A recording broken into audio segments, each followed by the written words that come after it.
Welcome back to Normal Islands. I'm Curtis Daly. Now, my first appearance on Navarra Media was billed as the Turn Left Takeover. Well, this time it's the Navarra Takeover, as I'm joined by editor of Navarra Live, Stephen Metham. I'm thrilled to have you on. How are you this evening? I'm thrilled to be on, Curtis. But I don't like the language of takeover. It's like deeply imperialist. It sounds hostile, doesn't it? Yeah, it's a bit hostile. But I'm very, very happy to be here with you tonight. Thanks for inviting me. Thank you so much. Of course, it's not hostile. This is a good vibe relationship, shall we say? Comrades. Comradely. Yes, I like it. Comrades. We've got a big show for you tonight. 4 stories, and this is what we've got for you later on. So Labour could be raising your taxes. Antisemitic incidents increased after Bob Vylan set. Homelessness Minister increased rent after evicting tenants. And Nigel Farage misleads on crime. As always, remember to like the stream. And if you're not a subscriber, then please hit that button. We'll be getting to your comments at the end. So please make sure you are busy in the chat as you always are. But on to our first story. Keir Starmer has refused to rule out tax rises to fill a £50 billion black hole in the country's finances. In the autumn, we'll get the full forecasts and obviously set out our budget. The focus will be living standards, and we will build on what we've done in the first year of this government. We've stabilised the economy, and that means interest rates have been cut now 4 times. And for anybody watching this on a mortgage, that makes a huge difference on a monthly basis to how much they pay. In the first year, we've raised wages as well, both in the private sector plus the minimum wage, which means people have got a bit more money coming into their pocket. And so at this stage, that'll all be set out in the budget, but the focus will very much be on living standards and making sure people feel better off. Some of the figures that have been put out are not figures that I recognise, but the budget won't be until later in the year, and that's why we'll have the forecast then, and we'll set out our plans. What's really important is that I'm very clear about our focus, which will be on living standards and making sure that people feel better off, partly because more money is coming into their pocket in the first place through better wages, and partly because we're bearing down on costs like mortgages and other costs to everyday families. Now you heard that start on again. You heard him there saying we need to wait until the budget. But it's a change of tune from before the election where they promised no tax rises. His refusal to comment on tax hikes is a strong indication that taxes could go up. So where has this £50 billion black hole figure come from? The Chancellor's black hole is getting bigger and tax rises are coming. That's the judgment of the National Institute of Economic and Social Research, whose model of the UK economy has forecast she must find £50 billion of revenue or cuts if she's to return to the £9.9 billion of fiscal headroom she left herself in the spring. Reeves' self-imposed and ironclad fiscal rules require her to abolish the deficits by the end of the OBR's 5-year forecast. But the news for Labour gets even worse. The think tank's forecast warned that the poorest 10% of people, accounting to 2.8 million households, have seen their living standards fall 1.3% under Labour, some 10% lower than pre-COVID levels. Now, my criticism for the Labour Party aside, I've real problems with the framing of this in the media. This story is being presented to us as black hole finances that must be filled with either tax rises or tax cuts, continuing the line that our economy is like a household budget, short-termism rather than long-term economic strategies. But it's a game Rachel Reeves is willing to play. They have gladly accepted the line of the household budget, compounded with Reeves' strict fiscal rules. She herself has boxed Labour into a corner, refusing to make the argument that we need to invest first to fix this country. Instead, she has stuck to the orthodox economic thinking. But even with this paradigm she works in, she has refused to call for a wealth tax. She could easily stick to her pretense of fiscal prudence and not spending beyond our means by making the rich pay their fair share, yet she refuses to do so. Stephen, given the difficulty, which is entirely self-afflicted, Labour finds themselves in, do you think that they will break their pledge and increase taxes, or do you think they're going to have another go at making more cuts? Well, their pledge was really to not increase taxes on working people. So that's generally understood as VAT, national insurance, and income tax. I think they're probably going to do a bit of both. I mean, what I would like to see, obviously there's the question of a wealth tax. I don't think you're going to get that from this Labour government, or at least you're not going to get it until they get into a really desperate position. I don't think we'll see that in this upcoming budget. But where we might see things, or what I would like to see, is at least a higher bracket of income tax on much higher earners. So, as it were, an additional bracket taxing at a greater rate on income. There are already talks about council tax going up. To some extent, that's sort of necessary. Councils are like grossly underfunded at the moment, and of course, budget could then offset what it gives to councils as a result of increasing council tax income. Cuts, I think, are almost certainly something that they're going to try because, we talk about Rachel Reeves's 3 fiscal rules, one of which is to bring day-to-day spending in line with revenues by the end of this parliament. The other is to reduce the deficit to a particular proportion of GDP. But the third is to limit welfare spending. So it is, in fact, one of the fiscal rules that sort of sets Rachel Reeves up, according to her rules, to go for cuts to welfare first. So I think that probably we are going to see something there. And I think that's terrible because, that just to start with that shocking quote about living standards, this is a Labour government. And I know Liz Kendall, in her, before the election, was very keen on saying Labour is a party for working people. That is not how most people who vote for Labour understand it. They understand it as Labour being a party of people who are not in a certain wealthy establishment class. And that the idea that under this government, standards for the lowest, did you say 10%, 2.8 million anyway, that the people in the most sort of precarious positions in society have dropped to what they were at austerity pre-COVID. I mean, that is really, really a shocking statistic, I think. No Labour government should be governing where the worst off in our society are just getting poorer and poorer. And we're talking single parents, we're talking pensioners, we're talking disabled people with long-term illness, and we're talking about people who live in those parts of the country that have suffered most from the economic deprivation that austerity brought, including a lack of investment in those areas. So, yeah, that is a shocking statistic that should make anybody in the Labour Party hang their heads in absolute shame. I just wanted, if I've got time, Curtis, just to talk about the budget in general, because there was one thing I really wanted to focus on, and it brings it back to this analogy of the household budget, which you brought up. Obviously that's a marvelous piece of political messaging invented by Margaret Thatcher, where you compare the budget to the household, the state budget to the household budget. And of course, when you think about the household budget, if you're someone who lives in the world, you think of, okay, well, I've got my income and expenditure, and I can borrow a bit, but if I borrow too much, what happens? I go bankrupt, I default, I lose everything. Now, that is not what a state is like. A state doesn't go bankrupt. Not a state like Britain. It doesn't go bankrupt. It's very unlikely to happen. It has the capacity to borrow, to sort of set rates, and so to raise money, and so forth. But there are so many ways in which actually a household budget is a much more sophisticated thing than a state budget. And I'll give you an explanation of that. And I think people don't necessarily know this. So, for example, take the 2-child benefit cap. The 2-child benefit cap, were we to scrap that, would cost Department of Work and Pensions £2.5 billion a year. Not a lot of money in the grand scheme of things. But according to the Local Government Association, it would save £40 billion a year. So we're looking at like a £2.5 billion expenditure per year to save 40 billion.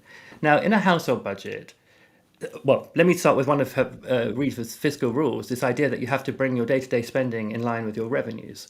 So the question is, what counts as day-to-day spending? You might think of investment in a household budget as something like, oh, I need to replace the roof. That's a big cost, so I'll borrow for that. And that's kind of the analogy that's used. That's sort of what we're supposed to think of when we think. We're supposed to think of big, structural projects, big infrastructure projects. But if you think about a household, what if you break your window?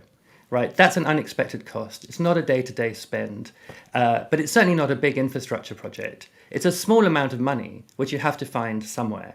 Now, you could borrow for it. It wouldn't cost you a lot to borrow for it. But if you don't fix that window, you're going to end up spending a lot on heating, on health costs, on black mold in your house, and so on and so forth. So that is a cost that is not an infrastructure investment, but it is one that gives you big savings in the long term, or even in the medium term.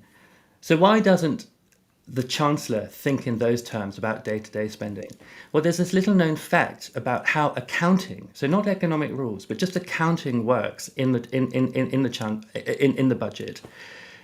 So were you to scrap the two-child benefit cap, which would make a huge difference to that bottom 10%, that 2.8 million whose living standards have dropped. Were you to scrap the child benefit cap, it would cost the Department of Work and Pensions 2.5 billion. But they would expect to see 40 billion in savings. But not in that department. It would occur in other departments. It would occur in health, it would occur in the Home Office and various other places. And what you cannot do in a government budget is what you can actually do in a household budget. You cannot reclaim, if you're Department of Work and Pensions, that money from the departments that have made savings. There is no crossover of savings into your budget if you're the Department of Work and Pensions. And that is so fucking stupid, Curtis. That is like so dumb. Anyone who ran their household being like, oh, I've got to replace a window, but that means I can't offset the money I'll save by cutting down my grocery bills, so I won't cut down on my grocery bills. You'd be a crazy householder. We live in a country with a crazy budgeting system because they're not even as good as a household budget. Yeah, I mean, that's very interesting what you said there. I think you've hit the nail on the head when it comes to short-termism versus long-term thinking. And even suppose within the household budget analogy, you still look at long-term solutions. Like I said, you don't just leave your window, do you? I mean, you save money if you don't fix your window, but it creates long-term problems. So even within that paradigm, it doesn't work. I mean, I've heard this amazing quote from Yanis Varoufakis on Question Time when he was debunking the household budget myth. And someone said, why can't, and this is someone in the audience, why can't we just get politicians that save money? You know, if I've got £10 in my pocket and I don't spend it, you know, I'll save myself some money. Why can't we do that? And then Yanis Varoufakis goes, because there's complete independence with your expenditure and your income.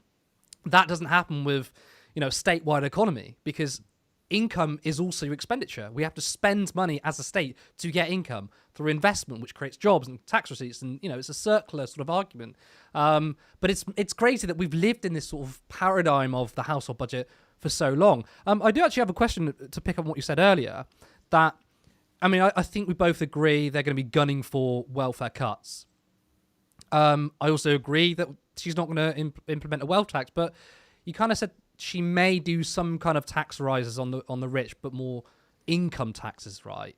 Why do you think Rachel Reeves is more likely to do maybe a higher bracket or slightly increase income taxes, or maybe capital gains tax, rather than institute a full-blown wealth tax?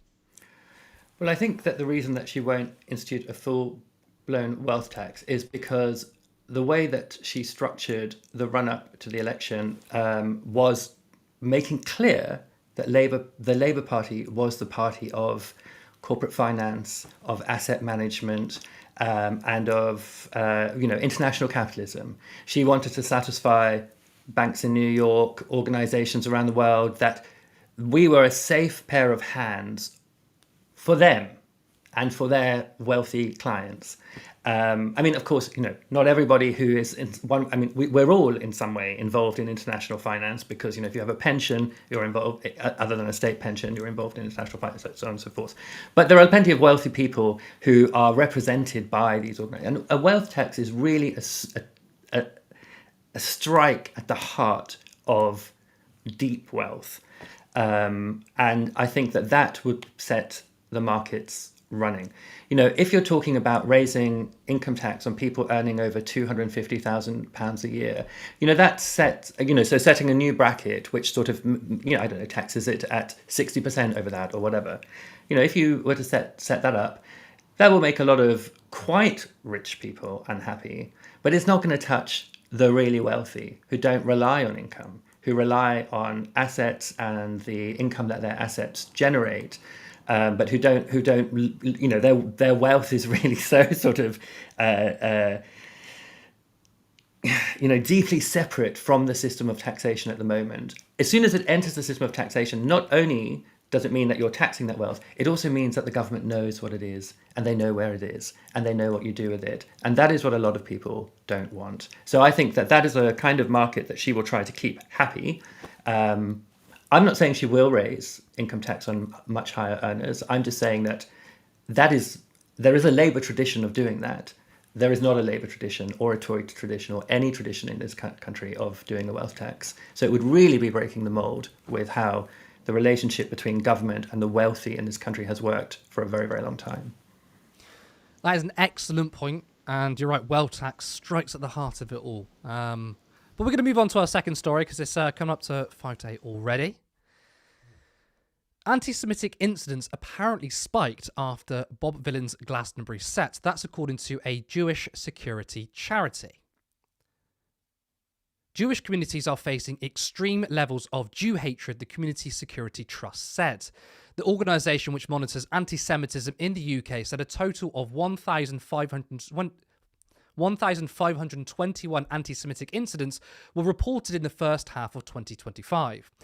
It was the second highest number of its kind reported to CST, but down by a quarter from a record high in the first half of last year. An average of 8.4 incidents per day were reported in the first 6 months of the year.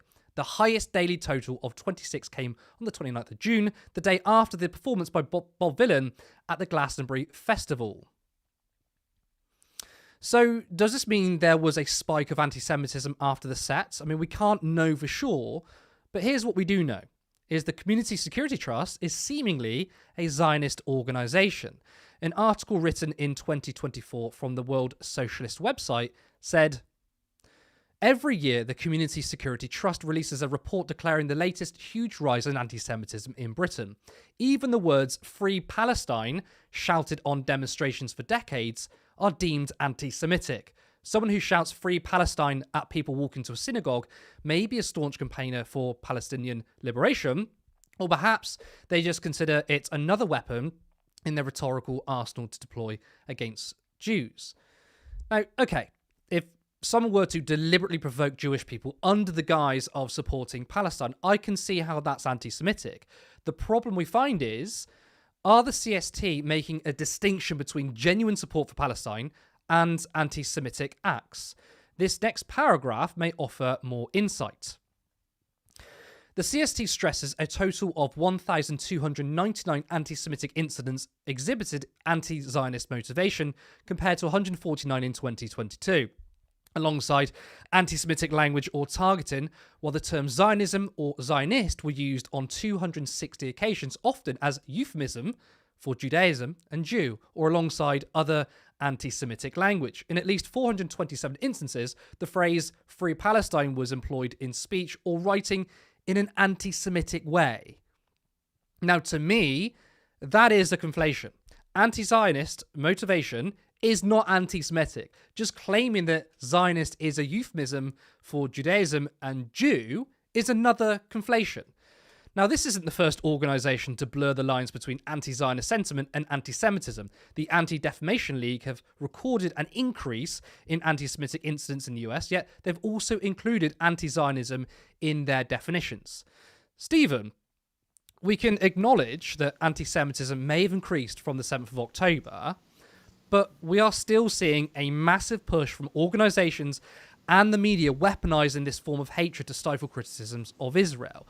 Do you think this weaponization harms the Jewish community?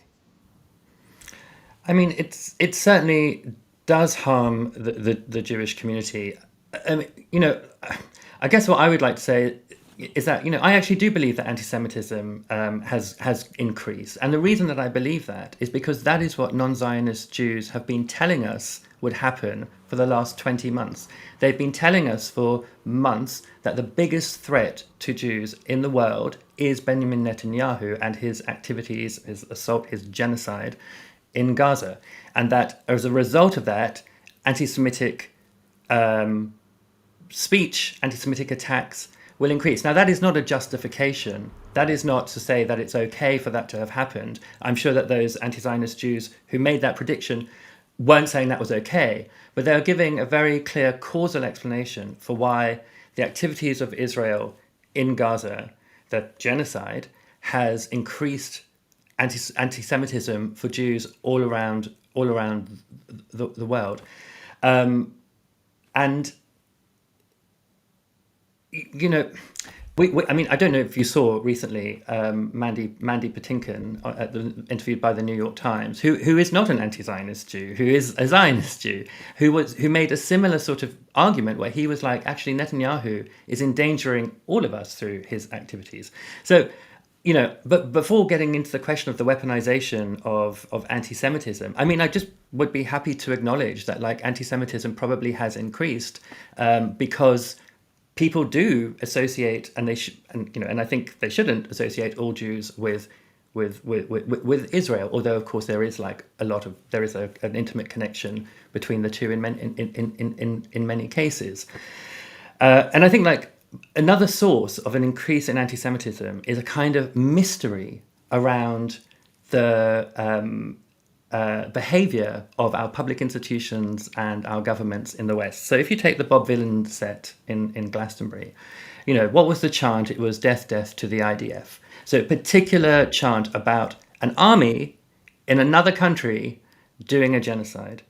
But what were the headlines? The headlines were all about anti-Semitism and the feelings of Jewish Britons, not all of them, but some, that these were anti-Semitic comments, and of course then statements by our government, our ministers, Lisa Nandy, that, you know, this was anti-Semitic. And, you know, people look at that and they say, okay, this person made a statement about a genocidal army in Israel. The content of that statement is not the news. The content of that statement, that the IDF should not exist, because of what they're doing, actually like quite a reasonable thing to say. The content of that statement gets completely erased and it gets replaced instead with talk of anti-Semitism. And there is an anti-Semitic trope, which is that, you know, Jews control the world. That is an anti-Semitic trope, it's an ancient it's a trope. So that leads people to think that that's true. The same when we look at our governments, we look at like how supine this government is, our government in Britain is in relation to Israel. We look at how the US rolls over or supports Israel in every single moment. That mystery of why the governments in the West think so highly of Israel, this tiny little country in the Middle East, the mystery of that tends to lend credence to the idea that there is some kind of Jewish conspiracy, which is an anti-Semitic trope. Because the fact is that it's not that control over the West comes from Israel. It's rather that the West is deeply geopolitically interested in the existence of Israel, not as a kind of home for Jewish people, not as a state for Jewish people, but rather as an entity which continues to disrupt that region, whose existence will continue to divide, disrupt a very asset-wealthy region, a region which, were there more Arab unity, would create a much larger bloc and a threat to like Western hegemony. So it's geopolitical relations that do this, but it can look to people like the conspiracy theory, the anti-Semitic conspiracy theory, which is the mistake. But it does tell us something about when the end of Zionism will come. The end of Zionism will come when the geopolitics changes. Once Israel is no longer of interest or of use to the West, it will be just like South Africa was. Apartheid South Africa was of use to the West because it was a bulwark against Pan-Africanism in the continent and the USSR, interest in communism, USSR support for Pan-Africanism, and South Africa was a kind of bulwark against it. When the geopolitics changed, when the USSR came to an end, nobody cared about South Africa anymore. It will be the same with Israel. When the geopolitics change, the West will no longer be interested in Israel. But in the meantime, Netanyahu's activities, his genocide, his endless assault on Gaza will continue to create anti-Semitism for Jews around the world. That is not a justification for it. It isn't. I despise it. I despise anti-Semitism, all kinds of racial hatred I despise. but it will continue to do it as there will be a causal mechanism that will make that the case. And as I say, anti-Zionist Jews have been telling us that since the beginning of this genocide. Yeah, you're quite right. There's a lot of strands to this. I think because conflating Jewish people with Israel is in of itself anti-Semitic. Yet we see a lot of people who claim other people are anti-Semitic do that exact thing. And you're right, that can then lead people to believe in this kind of conspiracy, almost confirming it for them. In terms of Israel being a settler colony, it is absolutely at the behest of the West, right? It's the other way around. It's not Israel controlling us. I mean, Israel obviously has massive influence. We have an Israeli lobby, but it's not like the West aren't interested and we're doing their bidding. It's a mutual thing. I mean, like think back to the Balfour Declaration and the creation of the Israeli state. That was Britain wanted that as well.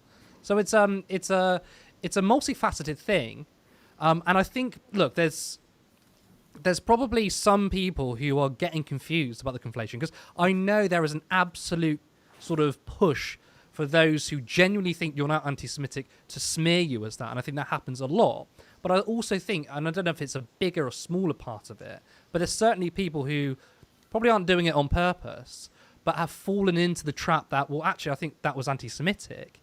But rather, they're listening to a lot of our media and our politicians who, when you bring up Bob Vylan, for example, immediately assuming anti-Semitism when he's talking about the IDF. He's talking about a state army. You know, a state is not a protected characteristic. When you have essentially the entire media ensemble claiming that's anti-Semitic, a lot of people might get confused by that as well.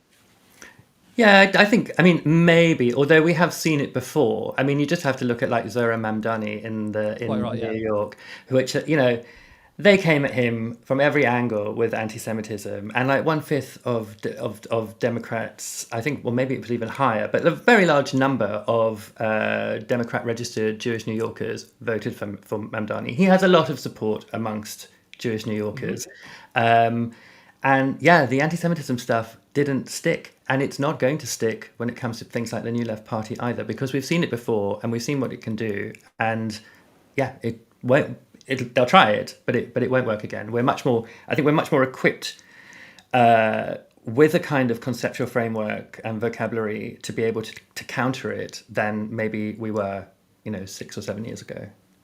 Yeah, absolutely, and I think maybe it took, and this is obviously horrible to think about it this way, but like, given what happened since October 7th, the actions of Israel, and a lot of people calling it out were smeared as anti-Semites, I think more and more people are waking up to that, because they're going, well, hold on a second, Israel's killed officially 60,000 people. I think it's much higher. They're doing ethnic cleansing, collective punishment, and I've seen people just call out and they've been smeared as anti-Semitic, and I think that is also part of the reason why a lot of people aren't falling for it. Now, it's disgraceful that it has to lead to these kind of crimes for people to wake up, but I think you're absolutely right. The weaponization certainly had a big impact before. I don't think it's going to have a big impact now, whether it's this New Left Party, whether it's Zach Plansky. I've had personal conversations with him. He's Jewish himself, and he's been, he's had anti-Semitic attacks against him by saying he's not really Jewish or he's a self-hating Jew. Some really vile stuff. But that's where we are. I would love to continue this conversation, but I know time's getting on. We've got another 2 stories to get through, so we are going to move on. I just want to say, though, if you are enjoying the stream, then please like and subscribe. Just to remind viewers that we are 5 volunteers. We do not get paid for this work, but one day we would love for this to be our full-time job. So if you can, then consider becoming a supporter by going to turnleftmedia.co.uk/support. There you become a monthly patron, or there is another link for a one-off donation. Of course, you can also become a YouTube member for just 99p. On to our next story. Now, I'm sure you've all heard of Rushanara Ali, the Labour Minister for Homelessness, a landlord who evicted her tenants and then raised rents by £700. Now, I don't think she understood the briefing when she was made Minister for Homelessness, because it seems she believed her job was to increase it, not reduce it. She has since resigned. In a letter to the Prime Minister on Thursday, she said she was resigning with a heavy heart and that her position had become a distraction to the government. Sir Keir promised he would lead a government of service after winning last year's election, but his ministers have since become embroiled in a series of scandals. Now, speaking of scandals, this isn't the first time we've had a Starmer-led Labour Party being a home for slum landlords. Does everyone remember this guy? That's Ilford South Labour MP Giles Athwal, where he allowed his tenants to live in mouldy, insect-ridden flats. Now, a poll from Stats for Lefties shows that Rushanara Ali would lose her seat to a new Corbyn Sultana party. So as you can see, the new party is on 35%, whilst Labour lose 14% of their vote share. Now, it is worth noting that this is a projection based on national polling. It isn't a constituency poll. Not that it means Labour face no threats from a new left party. Now, there are currently 76 MPs in the Commons who are landlords. This includes Green Party co-leader Adrian Ramsey and 2 MPs from the Independent Alliance, Shoka Adam and Ayub Khan. Now, Adrian Ramsey took to Twitter to explain his situation. I co-own a property with my ex-wife, which we used to live in. I don't make a profit from it as I've kept the rent below market rate. I don't intend to be a landlord long term.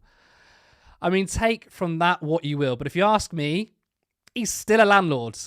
And look, it is wild that we have sitting MPs who clearly have a conflict of interest when it comes to representing their constituency. We have to ban MPs from becoming landlords. Stephen, another high-quality candidate update. The Starmer Politburo only picks the best, right? Only the best landlords, clearly, or only the worst landlords. Or the worst, yeah. Yeah, look, it's absolutely no surprise. All these cutout men and women, these paper cutouts, these cardboard folk that populate the front benches and quite a lot of the back benches now. No surprise to learn that they have zero principles, zero ideology that guides their political thinking and indeed their social and everyday thinking. No surprise. These are all, management consultants, pollsters, CEOs of anti-poverty charities where as soon as they got into power, they were like, well, poverty's not that bad, actually. This is just par for the course, and I think we'll see a lot more of it. Politics Joe released today a list of all of the people in Parliament who, make £10,000 or more from being a landlord. Plenty of Labour MPs on there. But also, as you said, Adrian Ramsey, Green co-leader. It doesn't really surprise me that much that, he's also now he's one of these people who's like, I just accidentally found myself with a second house. How did that happen? My wife and I used to live in it. Now we don't because we bought another house, and it's suddenly empty. But that doesn't make me a bad guy.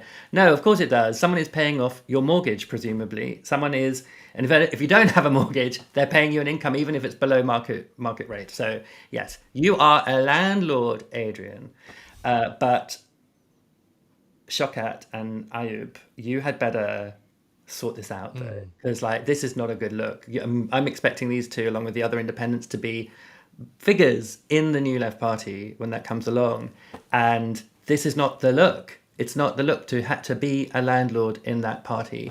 In fact, it should probably be a precondition of being a figure of any power in that party that you are not a landlord, because landlordism is precisely the kind of parasitic relationship between people with a need and capital that the left ought to despise. We ought to all be anti-landlords. We ought to all be against this idea that corporations, 100%, but also individuals within our own community exist parasitically off of our labour.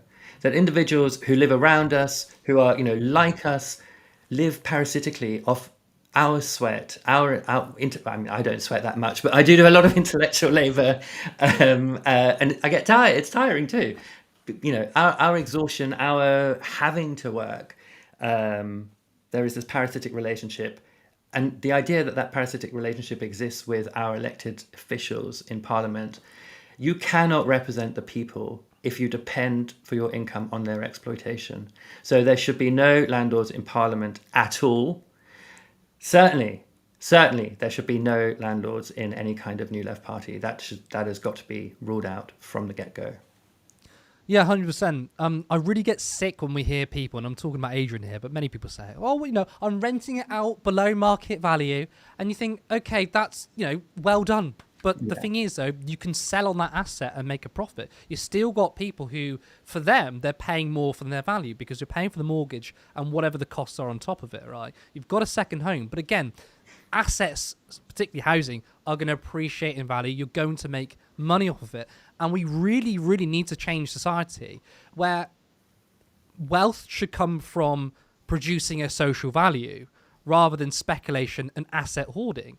I mean, look, I'm a Marxist, so I hate landlords, right? But even if you're, I don't know, an Adam Smith kind of guy, the father of modern capitalism, he hated landlords because he understood the parasitic nature of landlordism. And I mean, Navarra yourselves, I think you wrote a story, I think it was Harriet Williamson, about the biggest commercial business in the country now is commercial landlords. I mean, we're not making anything anymore. We're not producing any social value, but people are getting exceptionally rich from it. In terms of Adrian Ramsey, and he's trying to be, I mean, he is co-leader. He's trying to retain his co-leadership with Ellie Chowns of a left-wing party calling for redistribution of wealth and wealth taxes, still good policies, yet he's a landlord himself. That's wrong. I mean, especially, I mean, it kind of makes more sense that he's pitching himself to not be a left-wing populist, more of a sort of briefcase populist.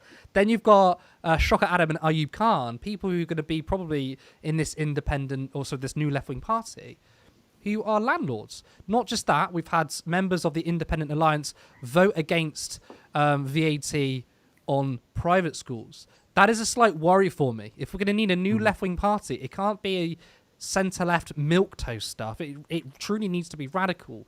And certainly no landlords in it. So, I mean, is that a bit of a concern for you that we've got members on the left who are landlords? Yeah, as I said, I think it just can't be allowed. I think, and I just want to explain it because you said something that I think I would like to say something stronger than. You said, it's about production of social value. I think, even if you own a second property and you let someone stay there for free, right? You are producing a social value. You're giving someone a home. Maybe Adrian will make the argument that he is producing social value because he's giving someone a home at less than what they'd have to pay on the market. But I don't think that's good enough because I think actually the real problem is the parasitic relationship. Because even if you're giving your house away for free and it's accruing value, that person who's living there is keeping it up and so on and so forth. They're not taking a share in the value. The value is just accruing as you sit on this asset that someone else might have or might belong to the state or whatever. It's and eventually when you sell it, you'll have these gains which are parasitic on the fact that somebody was, as it were, there, or that you were depriving it from someone else who could have used it. So I think like the social value, production of social value is not a strong enough argument for me. I think it's the parasitic relationship that's the issue. On things like private schools, I mean, I think that the New Left Party, if it's going to work and if it's going to be effective electorally, I mean, I think it will be effective locally in lots of interesting ways. But if it's going to be effective nationally, electorally, it is going to have to allow in more than just a sort of people who share absolutely the same ideological commitments. There will have to be some variation to make for a broader tent. It can't be as broad as Labour, where you've got Tories and Social Democrats, and it'll have to be some other kind of broad tent. And I don't mind the idea of disagreement, but I think what it fundamentally can't allow is for the idea that it stands for some people using other people, being parasitic on other people, because that's dehumanizing. That sort of turns people into objects rather than people. And I think that is where there has to be a fundamental political difference between this party and all the other parties, which are very happy to see people in one form or another as mere objects, producers of income, producers of wealth for other people, etc., etc. Yeah, do you know, that is a fantastic point because, you could rent it out for free and what you've got is someone maintaining your asset, cleaning your asset for you, and then you can sell it on, they made a profit from it. I tell you what, it's lucky we haven't got Sarah Dalal hosting today because she would lose her mind because her and landlords, they do not get on. I mean, none of us get on with landlordism, but she takes to another level, which, by the way, I completely vibe with. But thank you for that. But we are going to move on to our final story of the night. Nigel Farage has made yet another press conference, this time on crime. This week, he has been pushing a narrative of lawless Britain with the right-wing media lapping it up. This is what he had to say at his latest conference. This press conference this morning, Lawless Britain, is the beginning of a 6-week campaign. We will, over the course of the next few weeks, highlight individual areas, go into much more detail, and we'll also have one or two quite well-known people appearing on our stages, coming sort of out of obscurity, political obscurity, to support what we are trying to do. In many parts of our country, nothing short of societal collapse. If people are scared to go out of the shops, scared to let their kids out, that is a society that is degrading. And it's happening very, very rapidly. You can see that actually there are some significant rises in crimes of all kinds, particularly crimes against the person. But despite the sensationalist headlines and the opportunism from Farage, the truth on crime is far more nuanced. According to the ONS, overall crime is down.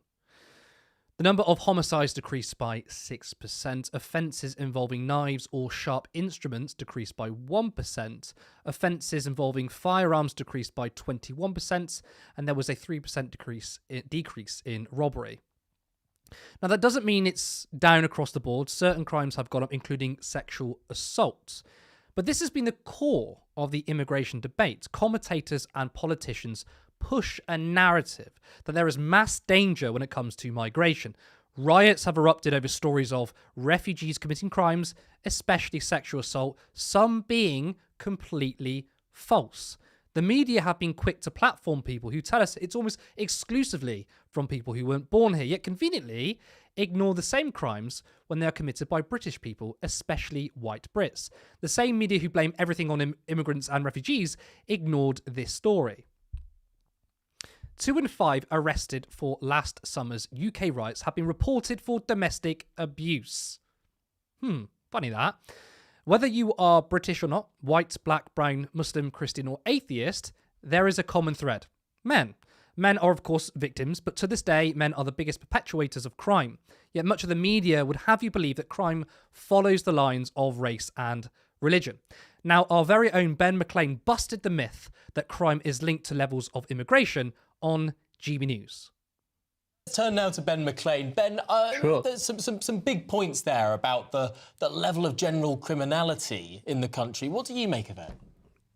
Yeah, so once you account for computer crime and fraud, basically since the 1990s, the overall level of crime in Britain has been falling. But I totally take your point on. I totally take on the point that people don't feel much safer. Now, why don't people feel much safer? Well, it's basically because our communities have been gutted by austerity. Like, that is the cause of why people feel unsettled. There are certain types of crime that are more visible, and John Byrne-Murdoch from the Financial Times pointed this out. For example, theft where something is stolen from a person, snatch crime, I believe it's called. That stuff is on the rise, but that can be deceiving about the overall picture. I think the problem with a lot of what Farage is saying is he's trying to link it to migration, and the correlation with migration is actually negative, right? Since the 1990s, we've seen migration go up, but crime overall go down. I if totally that's true, reject that's the a idea. correlation, isn't it, rather than a causation? I mean, Yes, but if their claim is that migration is linked to crime, they would not only have to, disprove the correlation causation, they would actually have to prove it was the reverse. I mean, I love that bit at the end with Emily Carver saying, yeah, well, correlation isn't causation. Well, tell that to the right wing who constantly correlate higher migration with higher crime. I mean, she just undermined her own argument, which Ben masterfully points out. And I will say, by the way, I mean, I said it was a Ben McLean, but for our audiences, he's better known as Cog. Stephen, what are your thoughts of reform coming out and being aggressive on crime? I mean, you heard Farage there sounding the alarm. He said that crimes of all kinds are up, but the ONS shows in many cases it's in fact falling. Well, I mean, Farage just lies all the time about, almost everything. Massages figures, gives the impression of certain things being the case when they're not the case. I think it is true, though, that, visible minor crime is up. Snatch crimes, I think Ben called it on that show.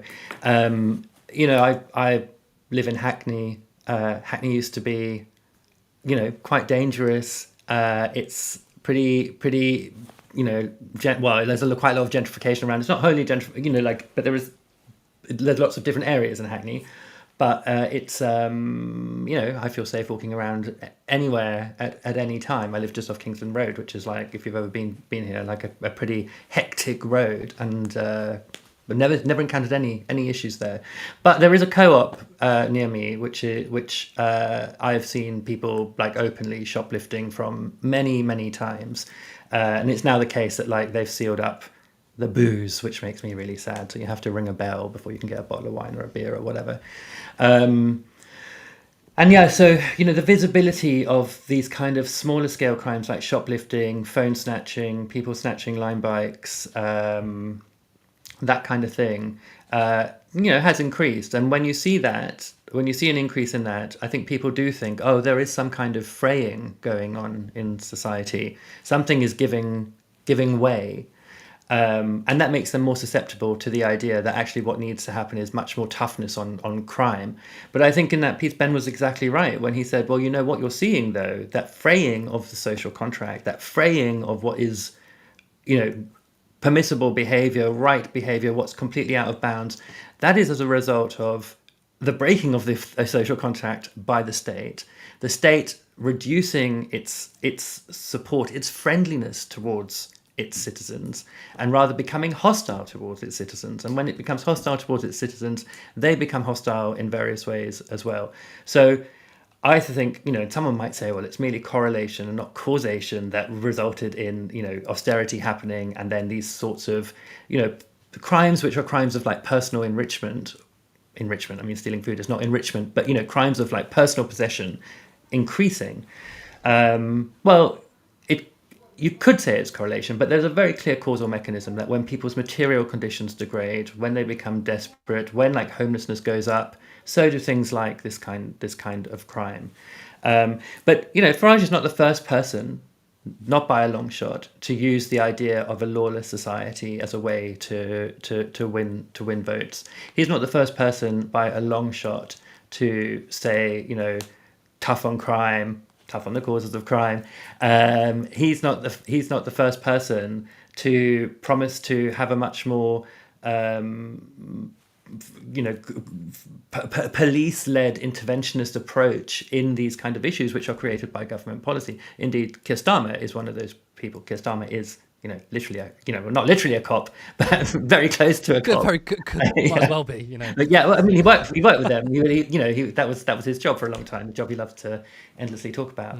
So yeah, Farage is just the latest copy of a form that we've seen many times. There's nothing very special. I don't even think there's anything particularly comment-worthy about this sort of politicking. We've seen it 100 times. Seen it in America 100 times. Across Europe 100 times. It's just very playbook stuff, very unimaginative and very unoriginal and not very impressive.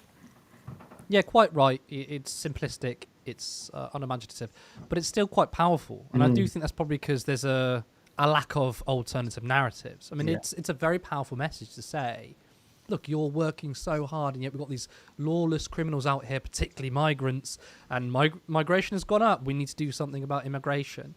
I mean, look, that's one narrative. I mean, I have another narrative, which is that all roads lead to George Osborne and David Cameron with austerity. You're quite right. We've ripped up the social fabric. And I like your quote where you said, if a state is hostile to you, you're going to be hostile back, or hostile to its citizens, the citizens are going to be hostile back. I mean, it's to me, it's very clear, though. I mean, the sorts of crime that's gone up, petty crime, whatever you call it, I mean, stealing food from shops. Why do you think that is? Why do you think there's? It's because people's material conditions have gone down. But it's the facts don't really matter here, does it? I mean, Nigel Farage is trotting out an old playbook, but it works. So, policy aside, statistics aside, this is going to be yet another headache for Keir Starmer, because he is seen as weak, particularly on crime, and this is going to be another win for Farage. It will be, yeah, because Starmer will never be able to be as vocally tough on crime as Farage is able to be, and Starmer will never be able to be as racist as Farage is able to be. Starmer will there are voters, for people who vote for Starmer, that will be turned off, that are turned off by Farage's rhetoric, and so Starmer can never emulate it, although he can inch close to it. He does try, though. I mean, did he quote he's not Powell, don't he? So he's not rejecting it. Yeah. But he'll never be able to do it in the way that Farage does it. And one of the things that I think we have to realise about the kind of splintering of politics in this country is that, you have this right-wing populist who is able to say things that the centre isn't able to say. And again, it creates a kind of conspiratorial thing, which is that the centre doesn't say these things because it's afraid to. Because, if it told the truth, there'd be a civil war or whatever. And so this person who does say these things attracts a vote. Now, what's missing is, and it attracts a vote from people who believe what he's saying, but it also attracts a vote from people who are actually just like sick of the kind of technocratic management, what's the word I'm looking for? Placeholder governments where, the Tories are placeholder for Labour, then Labour's a placeholder for the Tories, and they just sort of repeat this cycle. So a lot of people drawn to a kind of the thought of we need something new. They may not like his speech, they may be able to tolerate it, but they may not like it, but they're still attracted to the newness of it.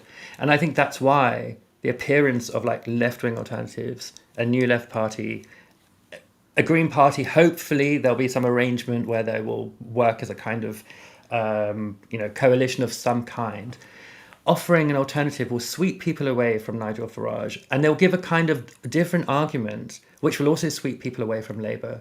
An argument which isn't about alienating groups of people, migrants from people with citizenship, white people from other people of other ethnicities, or other people of other ethnicities from white people, the people who are in work from people who aren't in work. They won't use the language of alienation. They'll use the language of solidarity. And I think that will be a language that will appeal to a lot of people, because I think a lot of people, although they feel desperate and although they feel sort of eroded by the state, feel that. They do feel that they are one amongst many. And I think that's what that left party, and hopefully along with the Greens, if they can all agree things, will provide. I'm very optimistic about it, as you can probably tell. I love it, actually. There's a lack of optimism in politics, and sometimes I can get on the pessimistic side. Overall, I'm an optimist, right? I have to be. It's why we do what we do. But sometimes you get that horrible feeling. So it's nice to hear these optimistic words. And also, couldn't have said it better myself. So thank you for that, Stephen. We're going to wrap up the stories, and we're going to go to your comments. I just want to say, usually we go to our producer, and you can hear our producer. Our producer can't talk at the moment, so he's going to bring up the comments, and I'm going to read them out for both of us. I'm sure, though, that we've got a lot of comments. So if we can bring up the first one, please. Oh, Coops with a £9.99 super chat, just because we love you guys and the mods. Well, thank you so much. It's much appreciated. I really do appreciate that. And blah-de, blah-de, blah. Getting really imaginative with these names. A £10 super chat regarding the parasitic nature of landlords and this being antithetical to the left. Does this also extend to council houses? Is it less problematic if councils are the landlords? I'll put that to you, actually, Stephen. And also thank you for the super chat. I think it is less problematic, because councils are not individuals; they're institutions, and they're state institutions. And I think the issue is with enriching. And councils don't get enriched. Councils don't get. There's no such thing as like. Of course, some councils have more money than others, but that money is then put to use in the authority. There's no such thing as like a council sitting on a lot of wealth and having like glamorous holidays or whatever. It's a totally different relationship. It's individual. It's, for me, it's the way that individuals profit off of the exploitation of other individuals that sickens me. And I don't, councils don't have shareholders, so there's no one who's profiting from the exploitation. And giving someone a home is not necessarily exploitation, obviously, of course, and charging them for the upkeep of that home is also not necessarily exploitation. It's only exploitation when it involves enrichment. So yeah, I don't think councils are falling into this parasitic relationship. Yeah, and also I would say that it's the only way we can do ethical landlordism, because I don't think we should have a world without renting. I think some people are going to prefer that. So I think the only way going forward is to have renting of the state, and essentially your rent is maybe the cost of the upkeep, right? There's no parasitic relationship there when the state is offering you good quality, clean, cheap council houses. We should just rent off the state across the board. And if you want to buy, you can buy. But if you don't have to. I mean, many social democratic countries do that. But you know, I really do appreciate that question, because I think there'll be a lot of people who might ask the same. Jack H. Thatcher's right to buy should have come with a condition that the property could only be sold back to the local council for re-rented purposes. I completely agree with that. I'm sure you do, Stephen, too. Well, no, I mean,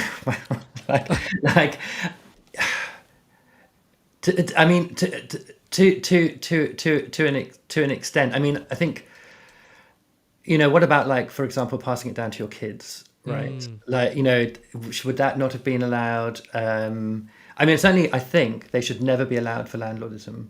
That should absolutely have been out. You know, and I think that councils actually could raise a lot of money by being coming down much harder on ex-local authority leaseholders or owners who are using them for the purposes of landlordism. They should charge them enormous penalties for that. They should make it unprofitable. Yeah. I mean, to be fair, there's probably an important caveat if you're going to give it to your kids. But I broadly agree, though. Next comment. Edward Sexby, good to see you again. Said this before. When we did A-level sociology, we are taught that crime stats are the number one example of the ideological use of stats. They're doctoring the ideological slanting of them. As someone who have never delved in sociology, Stephen, what's your response to that comment? I mean, I'm also not a sociologist and have never actually looked at it much, but I believe it. And so, yeah, fair enough. I mean, I do wonder that, like, sometimes. I mean, it's because I've been watching The Wire too much. How many stats are massaged, right? But I tell you what, because I think actually there's a conspiratorial streak within the right wing that is to not believe stats when it doesn't fit their message, right? I mean, amount of times where we say, well, Labour have actually deported far more people than the Conservatives in this particular time frame, and a lot of people say, well, we don't believe the stats, right? I broadly do believe the stats, but if anyone's going to massage the stats, it's not for a conspiracy, this left-wing conspiracy to let in more migrants. It's usually for the police to make themselves look better. If that's going to happen. I think what I would say is the stats don't ever really tell you anything, right? They tell you some, you know, if they're right, and of course there's questions of what, you know, what rightness is in these situations. But let's just say you imagine a case where you've got some stats that are right. It doesn't tell you anything, because it doesn't tell you why it's the case. It doesn't explain why things are that way, and it's the explanation that matters so much more, because the explanation is a part of how you repair the fact that the stats are the way they are, if they're stats that, you know, could be improved.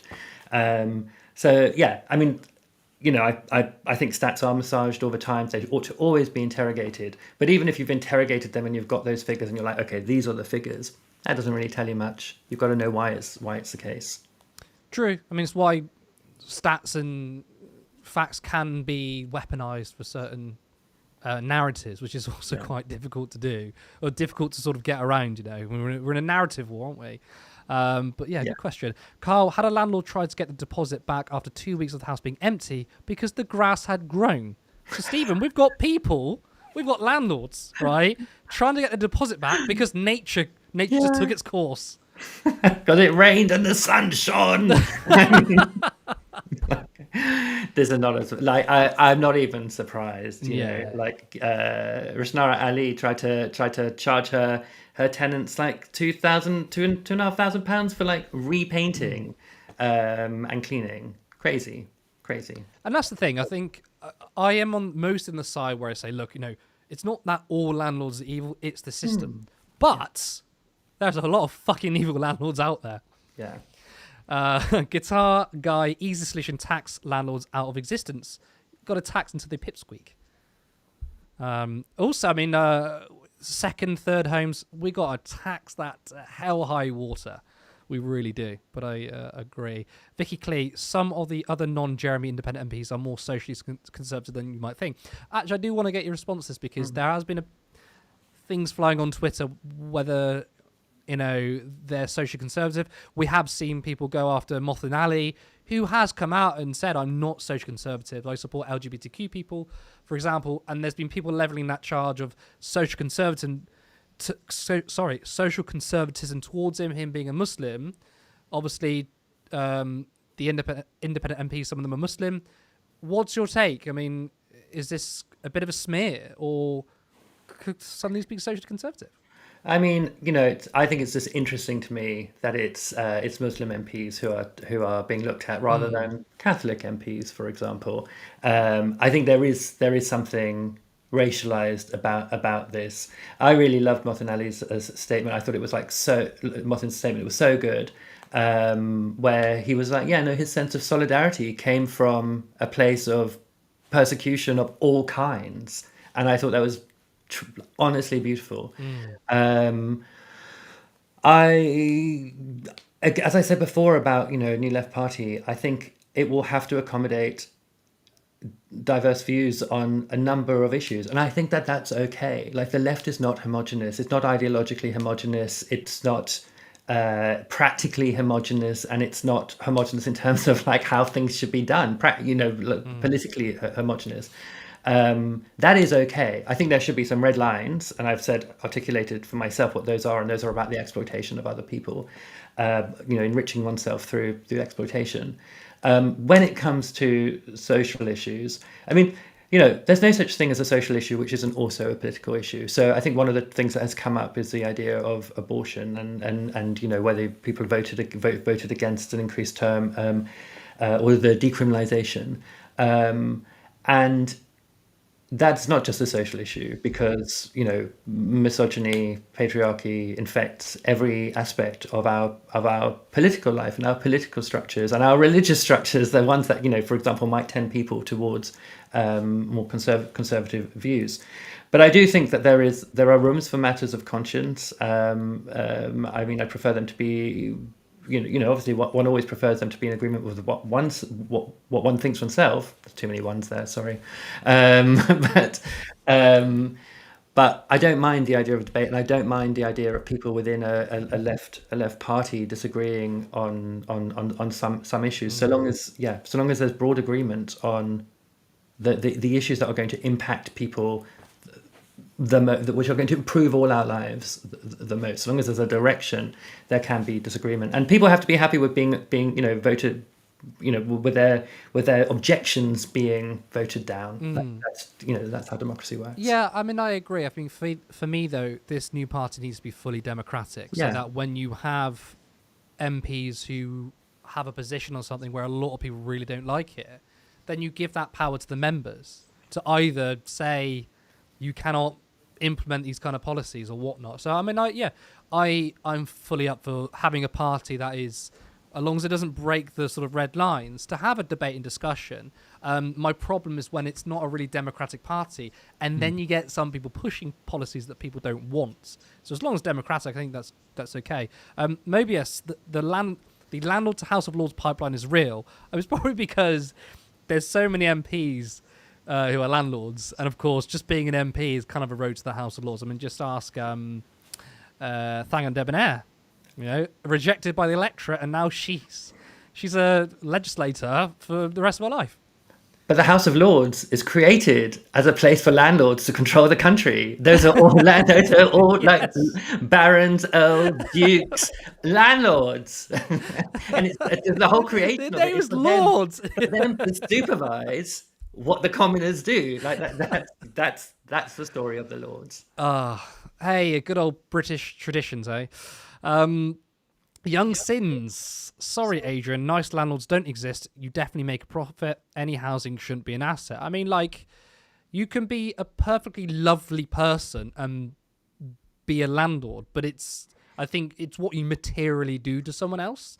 Like, I mean, when I say all landlords are evil, people are going to take it whatever they want. But it's not like I'm saying you go up to a landlord and he punches you in the face for no reason. Their actions are evil in its sort of multiply effect in society. Yeah, look, I've got a landlady who I really, really like. I still have to pay her a huge chunk of my income every month, and it pains me each time. But she is fine. She's never tried to be, she's been great. The issue is landlordism. But the one thing about my landlady is she wouldn't deny that she was a landlady. Whereas Adrian Ramsey tried to sneak out of the fact that he's a landlord. Like, I have zero respect for that. I bet he's so annoyed at Politics Joe for that little... He'd be annoyed with himself because he's done it. he's pissed off that he got found out, and now he's made up this dumb excuse about, oh, I just had like a spare house in the basement. Like, come on. So Politics Joe did a really funny thing. If people haven't seen it, right? It was like I'm not a big Star Wars fan, but the credits where it sort of goes backwards and up, and they did it for how many MPs or landlords are making 10 grand or more. And obviously, I watched it, and as soon as I saw it, oh my god, because Adrian at the top, I was like, wow, Adrian Ramsey. Now I feel a bit silly because why should I be surprised that an MP is a landlord? But I was like, he's still a Green Party MP who's co-leader of a party who's trying to get re-elected. I guess I thought the optics would have been so bad for it.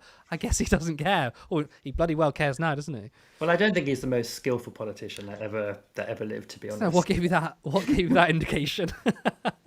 Jim Speak, I feel like we're not getting a comment section, so just have fun in chat and appreciate the wonderful guest. Well, we all appreciate Stephen coming on. It's actually a real pleasure. Sorry, I hope I'm not doing the comment section wrong. I feel like no, it's letting people down. So we kind of usually have the producers speak as well, introduce the comments, but they can't speak. So this is like our old format. So we've done the classic with Stephen.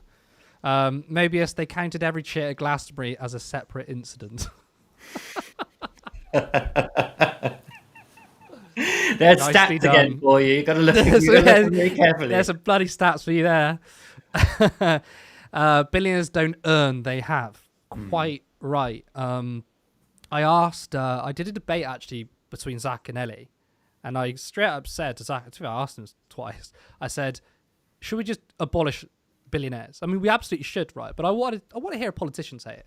He's like, absolutely. And I think like the difference between a million and a billion is wild. I mean, I can't even countenance how much of a difference is. But it's nothing about jealousy. It's nothing about saying, I'm not rich and I feel annoyed because there are billionaires out there. Like having billions of pounds is such being a leech in a parasite in society, isn't it? Yeah, it's about obscenity. It's obscene wealth. And it's not even, to me, just about the wealth. It's the fact that when you have that level of wealth, you suddenly have an enormous amount of power that no individual should have. If you're against monarchs, if you're against autocrats and dictators, you should be against billionaires because they exercise a similar kind of power on the world, which is the power of capital. Nobody should have that power in a world in which we value democracy. And, they all exist in like democracies, right? Most of them are in like the US and Europe. They should not exist in these places where we claim to be democratic, to value democracy, to think that every person is equal. Clearly, we don't think that. And clearly, billionaires don't think that. And clearly, governments respond to billionaires in ways that show that they don't think that either. And yeah, for me, that's the problem, is that billionaires create this kind of this force, which is almost like a sort of state-like force in the world. That's how big it can be. And that is wrong. That's a really good point. We're going to start having CEOs of countries rather than elected politicians these days. Well, we have corporations and countries, and corporations will have interests which are as valued as highly or more highly. In fact, of course, we already know they're valued more highly than many countries' interests are, many states. So corporations and their CEOs and their massive shareholders or owners will increasingly exercise power that should really only belong to like democratically elected governments. I do wonder if we were living in feudal times and we were having a debate with someone. So we need to get rid of kings. They're like, no, but they're the wealth creators. They create the jobs. We can't do that. I wonder. Gareth Bamsey, great way to start by explaining the mechanisms of a national budget compared to the household budget. Important piece of economics for all voters to understand. I mean, yeah, but it's hard, isn't it? We've been living under a certain narrative for so long, which was created by Thatcher. And trying to push back on the narrative is very difficult. But of course, Stephen, you did it beautifully. Thank you. Masterfully.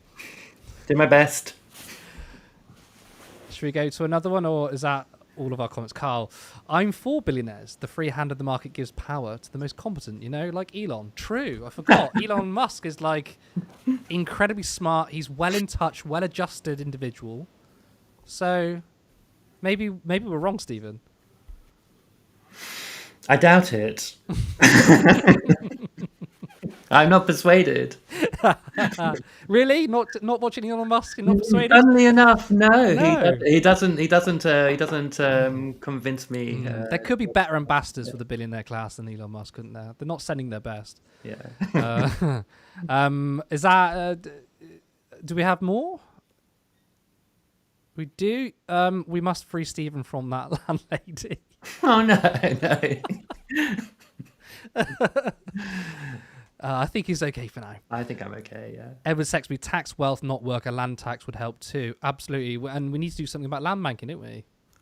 Yeah, and there was something as well I saw recently about potentially replacing council tax with a land value tax, which struck me as like a pretty good idea. I can't remember who suggested it or where I read it, but I was like, yeah, that seems like the right direction.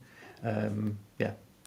Yeah, no, okay, I think there are people who've criticised Gary Stevenson, but for me, think he's doing a stellar job of pushing the national conversation. And the slogan, tax wealth, not work, is very, very good. I think he appeals to a lot of normies, not political nerds like us, but a land tax doesn't get at enough of the wealth. That's the only other thing. Like it doesn't get at the Picassos, it doesn't get at the jewels, it doesn't get at, property overseas. Land tax doesn't get enough of the wealth.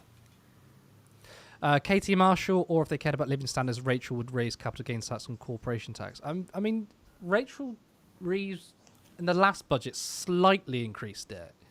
It obviously wasn't enough to put a dent in it. And in terms of corporation tax, I mean, I'm pretty sure Labour signalled that they're not going to look at corporation tax either. Yeah, I think that's probably right. I mean, one thing to say about those figures from the, what is it, IES? Anyway, very long things like, is that they really, their projections are based on a downgrading of the prospects for growth coming up. I don't necessarily, basically what's being promoted is a kind of trickle-down economics where we grow the economy and people will be lifted up by the rising waters. It's like never happened ever. But let's assume that is a workable strategy. I think that, Reeves will be being very careful about corporation tax and capital gains tax precisely for that, for the reason of wanting to promote growth. Growth is only going to sort out, and I think she will get better growth than what's being projected in that latest report. Partly because there's actually been quite a lot of capital investment going on, house building and so on. But that will only resolve her fiscal rules. It doesn't actually settle the problem of living standards. And of course, just raising these taxes doesn't settle the problem of living standards if they're not being deployed where they're needed. And when she has in her fiscal rules that one rule which caps welfare spending, that it's not going to raise those living standards. That rule has to go if you want to raise the living standards of the poorest, because you want to get rid of things like the 2-child benefit cap as quickly as you can. Yeah, and I think it's such a bad political calculation, because if she does that, then people will say taxes are. Well, people feel like taxes are forever going up, right? Yeah. But it's not going to anyone. Yeah. And I think this is where the big alienation between people and the state occur, because people feel like, well, we're paying so much money in taxes. Although, if you ask me, compared to us to social democratic countries, we're not paying that much in taxes, right? But people feel like that. And at least if that money is going to go on welfare or public services, people can see the benefit. But they're not, because, adults in the room, guys. That's what we've got. I believe that is our last comment, and that is all we have time for. I want to thank everyone who tuned in. Of course, Stephen, it's been a real pleasure that you've come on Turn Left today. It's very nice. It's been flipped around, and you're not hosting. Curtis, it's been amazing for me. I've really enjoyed this, and I really enjoyed that comment section as well, talking about audience comments. So maybe we should take that on to Navarra. Maybe you should, yeah, because this is what I love about the comment sections. It really does engage you with our viewers. Yeah. And I tell you what, we don't get much money, but for those that put money in, it's so much appreciated. So definitely love the comment section, and you are free to take that idea and put it onto Navarra. Maybe go back to the meeting in the meeting room and suggest it. That'd be fantastic. But again, I really appreciate you coming on. Everyone who tuned in, thank you so much. Remember to like this stream, and if you're not a subscriber, then please hit that button. Of course, if you want us to grow, then you can head over to turnleftmedia.co.uk/support. There is a link to our Patreon where you can support us monthly, or follow the other link to give us a one-time contribution. Alternatively, you can become a YouTube member for just 99p. Thank you so much, everyone, and I will see you next time. Support independent media. Support social justice that's there on social media. Thank you. Turn left.